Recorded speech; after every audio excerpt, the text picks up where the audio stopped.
নামাজ কেন পড়েন?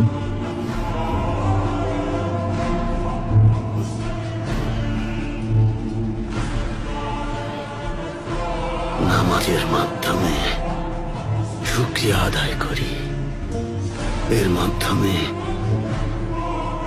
আল্লাহ তাআলাকে স্মরণ করি, আল্লাহর কাছে ক্ষমা চাই।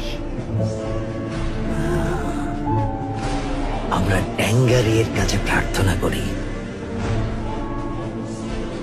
মোহাম্মদের কথা বলুন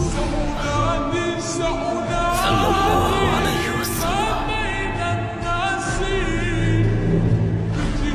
ওসমান বেও এই নামটা যখন শোনেন ওটা বলে চুপ থাকেন।